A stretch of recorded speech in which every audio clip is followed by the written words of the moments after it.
சேலத்தில் கனமழை பெய்த நிலையில் தேங்கிய மழைநீரில் 19 வயது இளைஞர் நிலை தடுமாறி கால்வாய்க்குள் விழுந்துள்ளார். அவரை மீட்ட காட்சிகள் தற்போது வெளியாகியுள்ளன. விவரங்களுடன் நிகரான செய்தியாளர் திருமலை விவரம் என தற்போது அந்த இளைஞருடைய உடல்நிலை தற்போது எப்படி இருக்கு? தேவப்பிரியன், சேலம் மாவட்டத்தின் பல்வேறு பகுதிகளில் நேற்று மாலை முதல் இரவு வரை கனமழையானது கொட்டி தீர்த்தது.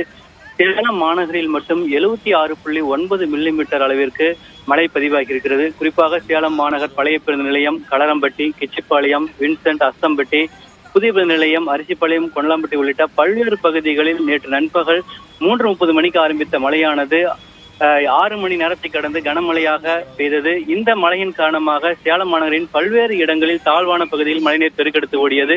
குறிப்பாக சேலம் பழைய பேருந்து நிலையம் அருகே காந்தி சிலை பகுதியில் மழைநீர் ஆனது வெள்ளம் போல் சூழ்ந்ததால் அந்த பகுதியில் சென்ற வாகன ஓட்டிகள் மிகவும் சிரமத்துக்குள்ளாகினர். இந்த நிலையில் நேற்று இரவு அந்த பகுதியில் சேலம் கிச்சிப்பாளையம் பகுதியிலிருந்து சென்று வந்து கொண்டிருந்த 19 வயது இளைஞர் அந்த வெள்ளம் போல் தேங்குகின்ற மழை நீரில் நிலை தடுமாறி கீழே விழுந்திருக்கிறார். கீழே விழுந்தவர் அருகில் இருந்த சாக்கடை கால்வாய்க்குள் விழுந்திருக்கிறார். அப்போது அங்கிருந்த பொதுமக்கள் கண்டதை அடுத்து உடனடியாக அங்கிருந்த பெட்ரோல் பங்க் ஊழியர்களும் பொதுமக்களும் விரைந்து வந்து அந்த கால்வாயில் விழுந்தவரை உடனடியாக மீட்கக்கூடிய காட்சி தற்போது வெளியாகி பரபரப்பை ஏற்படுத்தியிருக்கிறது.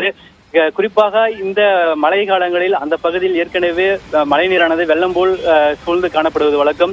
தற்போது நேற்று பெய்த கனமழையின் காரணமாக மழைநீர் சூழ்ந்து காணப்பட்டதால் அந்த வழியாக வந்த 19 வயது இளைஞர் நிலை தடுமாறி சாக்கடை கால்வாய்க்குள் விழுந்த காட்சியை நம்மால் பார்க்க முடிகிறது.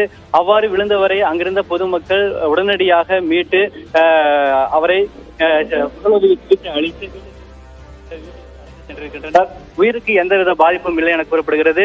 இருந்தாலும் இதுபோன்ற மழைக்காலங்களில் திறந்த வெளியில் இருக்கக்கூடிய சாக்கடை கால்வாய்களை மூட வேண்டும் என பொதுமக்கள் கோரிக்கை விடுத்து வருகின்றனர். தேவப்பிரியன், விரிவான தகவலுக்கு நன்றி திருமலை.